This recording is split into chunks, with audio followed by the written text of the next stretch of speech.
Do you want to learn the essential exercises for your fitness journey? Today, I'm going to be breaking down 6 exercises that's going to help you build strength, avoid injuries, and see real progress, even if you're just a beginner.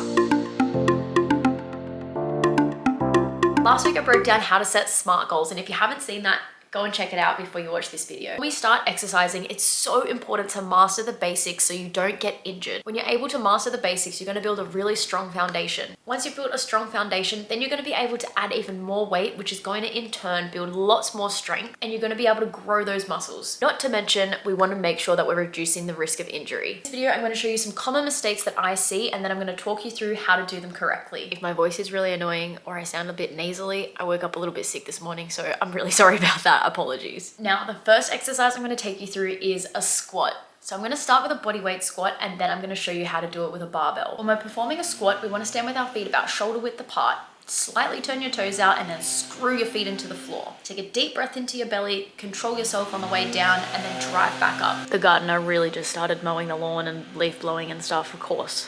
One mistake I see when people are squatting is caving in at the knees. You want to think about pushing your knees out so you're activating through the outer glutes and you're making way for your hips at the bottom. When we're setting up a barbell squat, you don't want to rush the movement. There's no need to rush. You need to ensure that you've got the right foot stance so you don't feel all wobbly and all over the place. A quick way to get an injury is dropping into the movement. You want to make sure that you're controlling the movement down so you're not hurting your knees and your back. Before grabbing a barbell, focus on your range of motion. Just doing the top half of the movement isn't going to get you very far.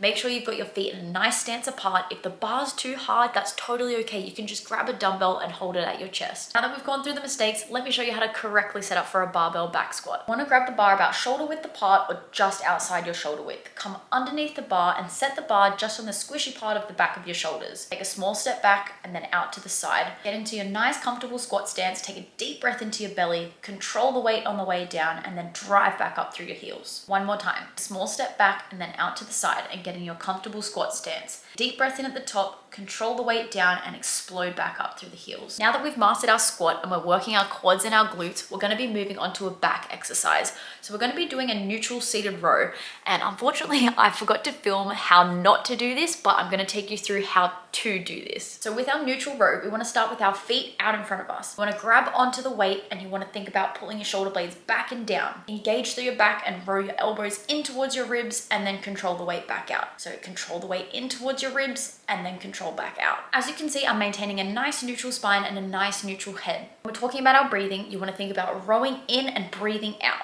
Okay, so rowing in and breathing out. Although I didn't film the don'ts, let me give you a little bit of a rundown on what to look out for if you're not doing it correctly. So what we want to make sure we're not doing is bringing our shoulders up towards our ears. You're going to engage through your traps and you're going to feel really freaking tight. You want to think about pulling your shoulders down away from your ears and keeping your neck and shoulders nice and long. We also want to avoid rowing too far back. So when I demonstrated, I brought my elbows to about here. You can go behind, but when we go all the way back, we want to make sure we're not rolling our shoulders forward. Think about sitting up nice and tall, shoulders down, bringing the weight just back here and making sure we're not over rotating and bringing the shoulders forward. Now that we've nailed your neutral grip rows, let me take you through how to do a lunge. Do your knees always hurt when you lunge? I used to have this problem too. A really big common mistake with lunges is shifting your weight into your back foot and putting all your pressure through that back leg. When we're doing a lunge, we want to make sure we're using that front leg. So shifting that weight forward into that front foot is going to be far more beneficial, and I can guarantee you're not going to be hurting your knees. Another common mistake is coming in a little bit too narrow instead of keeping a nice wide stance. When our feet are too narrow, you're going to feel a little bit unstable and probably a little wobbly. Let's take you through how to perfect your lunge. Stand with your feet hip width apart, take a step back and then drive back up through that front foot. Control down, drive back up. Some of my favorite cues for lunges is keep that weight shifted in that front leg, control on the way down, and then drive up and forward when you come back up. Big breath in at the top, control down, and then drive back up and forward. Now that your knees don't hurt when you lunge anymore, let's move on to some lat pull downs. Lat pull downs have quite a few common mistakes. Using too much momentum, you're not going to be using any of the correct muscles. Shrugging up through the neck and the shoulders and pulling the weight down by your chest you're going to be engaging way too much traps and not enough lats. The last one is lifting too heavy and rounding your shoulders forward at the bottom of the movement. Again, this isn't going to be working the correct muscles. For a wide grip lat pull down, we want to grab just outside our shoulder width. Shuffle in nice and close, get your feet nice and flat on the floor. Shoulders down and away from your ears, engage through your back, and then drive your elbows down towards the floor. Bring the bar down towards your chest and then control the weight back up. Fun fact, when I had no idea what I was doing in the gym, this was my go-to exercise, and it was just like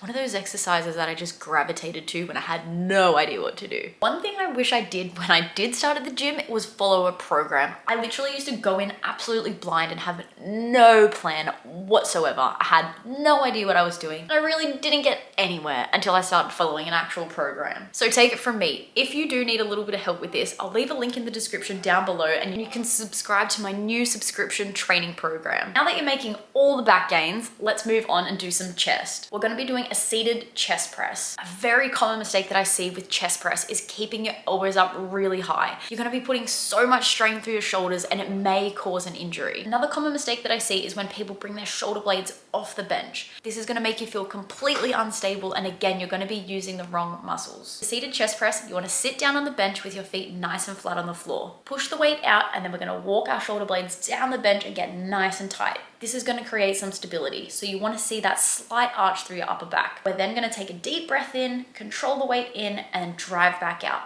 You want to keep your elbows at 45 degrees, control the weight in, and drive back out. Now that we've avoided a shoulder injury, let me take you through the final exercise for today, and that is a plank. We don't want to see dippy hips, we don't want to see harbor bridges, we don't want our shoulders too far forward, and we don't want our shoulders too far back. You want to think about pushing up nice and tall through your shoulders, keeping your shoulders and your elbows in line with each other, a nice flat back, and your heels over the top of your toes. You want to keep your core nice and strong, and a massive cue that I like to use for this one is suck your belly button in towards your spine. And there you have it, you've nailed the basics. Let me know in the comments below which exercise was most beneficial in this video. Please don't forget to like this video and subscribe to my YouTube channel because I'm bringing out free weekly educational videos so you can stay on track to your fitness journey. I'm excited to see you next week because I'm going to take you through how to set up the perfect routine. Not only are we going to find a routine that works for you and your lifestyle, but I'm also going to show you the best way to set up your training structure. Thank you for joining me today, guys. Don't forget, be bright, be bold,